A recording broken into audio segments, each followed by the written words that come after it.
US. ഗവൺമെന്റിന്റെ ധനസഹായത്തോടെ പ്രവർത്തിക്കുന്ന voice of അമേരിക്കയിൽ വീണ്ടും കൂട്ടപ്പിരിച്ചുവിടൽ. 639 ജീവനക്കാരെയാണ് പുതുതായി ട്രംപ് ഭരണകൂടം പിരിച്ചുവിടുന്നത്. ട്രംപിനും കൂട്ടാളികൾക്കും ഭ്രാന്ത് പിടിച്ചിരിക്കുകയാണെന്നാണ് പലരും പറയുന്നത്. സ്വന്തം നിലപാടുകളിൽ പോലും ഉറച്ചു നിൽക്കാത്ത വ്യക്തിയായിട്ടാണ് ലോകരാഷ്ട്രങ്ങളിലെ നേതാക്കൾ ട്രംപിനെ ഇപ്പോൾ കാണുന്നത്. ഇറാൻ ഇസ്രായേൽ യുദ്ധം നടക്കുമ്പോൾ പോലും രണ്ടു വള്ളങ്ങളിൽ കാലു ചവിട്ടി സഞ്ചരിക്കുന്ന പോലെയാണ് ഓരോ തീരുമാനങ്ങൾ എടുക്കുമ്പോഴും. ട്രംപ് സർക്കാരിന്റെ ഇപ്പോഴത്തെ ഈ കൂട്ടപ്പിരിച്ചുവിടൽ നിരവധി തൊഴിലാളികൾക്കാണ് അവരുടെ ജീവിതമാർഗം ഉപേക്ഷിക്കേണ്ടി വരുന്നത്. മാർച്ച് മുതൽ ആരംഭിച്ച പിരിച്ചുവിടലിന്റെ ഭാഗമായാണ് നിലവിൽ 639 പേർക്ക് നോട്ടീസ് നൽകിയിരിക്കുന്നത്. 1400ഓളം ജീവനക്കാരെയാണ് ഇതുവരെ ന്യൂസ് ഏജൻസിയിൽ നിന്ന് പിരിച്ചുവിട്ടത്.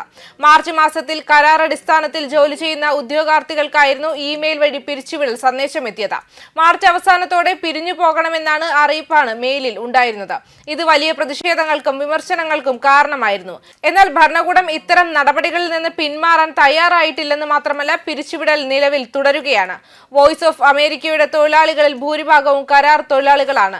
ഇംഗ്ലീഷ് ഇതര ഭാഷാ സേവനങ്ങളിലെ സ്റ്റാഫുകളാണ് കരാർ തൊഴിലാളികൾ കൂടുതലും.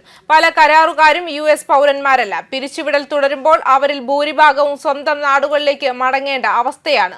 അമേരിക്കൻ ഐക്യനാടുകളുടെ ഔദ്യോഗിക റേഡിയോ, ടെലിവിഷൻ, ഇന്റർനെറ്റ് പ്രക്ഷേപണ ശൃംഖലയാണ് വോയിസ് ഓഫ് അമേരിക്ക.